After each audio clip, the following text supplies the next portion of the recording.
Hello friends, ഞാൻ baby Joseph. ഞാൻ ഉഴുന്നുവടയുടെ ഒരു വീഡിയോ എടുക്കാമെന്നാണ് വിചാരിക്കുന്നത്. ഉഴുന്നുവട എങ്ങനെ ഉണ്ടാക്കാൻ നോക്കാം. അതിന് ഞാൻ 2 കപ്പ് ഉഴുന്ന് 4 മണിക്കൂർ കുതിർത്തി അരച്ച് വെച്ചിട്ടുണ്ട്. അരച്ച് വെച്ച് കുറച്ച് നേരം പുളിക്കട്ടെ എന്ന് വിചാരിച്ച് 2 മണിക്കൂർ കൂടി വെച്ചിട്ടാണ് ഉണ്ടാക്കാൻ പോകുന്നത്.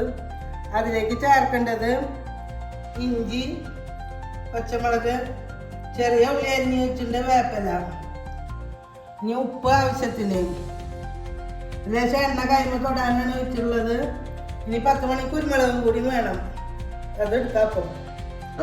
നമ്മൾ ചുവന്നുള്ളി ഇടുന്നു, പച്ചമുളക് ഒരു 7 എടുത്തിട്ടുണ്ട്, ചെറിയ കാന്താരി മുളകാണ്, 1 ടേബിൾ സ്പൂൺ ഇഞ്ചി കൊത്തി അരിഞ്ഞെടുത്തിട്ടുണ്ട്, വേപ്പില ഇടുന്നു, വേപ്പില ഒരു വലിയ ടേബിൾ സ്പൂൺ അരിഞ്ഞ് വെച്ചിട്ടുണ്ട്, 10 മണി കുരുമുളക് മുഴുവൻ വടക്കനെ ഇടുന്നുണ്ട്.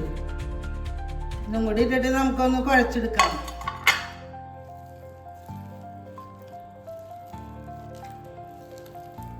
ഒരു കപ്പിന് 1/2 കപ്പ് വെള്ളം ഒഴിച്ചിട്ട് അധികം വെള്ളം ഒഴിക്കാണ്ടാണ് ഇത് അരച്ചെടുത്തുള്ളത്. അതിൻ്റെ കൂട്ടത്തിൽ ഞാൻ ഒരു കപ്പ് ഇത് കട്ടി കിട്ടാൻ വേണ്ടിയിട്ട് റവ ചേർത്തുണ്ട്. അത് ചേർത്താൽ ക്രിസ്പി ആയിരിക്കും, കട്ടിയും കിട്ടും. പറ്റാവുന്നിടത്തോളം വെള്ളം കുറവ് ചേർത്ത് അരച്ചെടുക്കണം. ഇതിൽ ഉപ്പിടണം, ഉപ്പിട്ടിട്ടില്ല.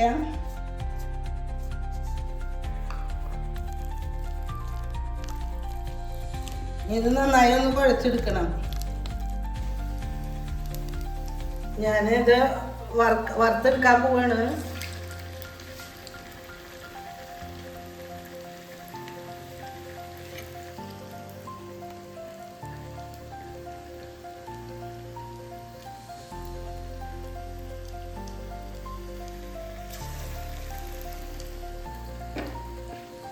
എടുക്കാറാവണല്ലോ. നമുക്ക് ഒരെണ്ണം എടുക്കാറായിട്ടുള്ള 2 ഒന്നും കൂടി മൊരിയാണ്ട്. നമ്മൾ ഇത്രണ്ണം ഉണ്ടാക്കി കഴിഞ്ഞു. ഇനി കുറച്ചും കൂടി ഉണ്ടാക്കാണ്ട്.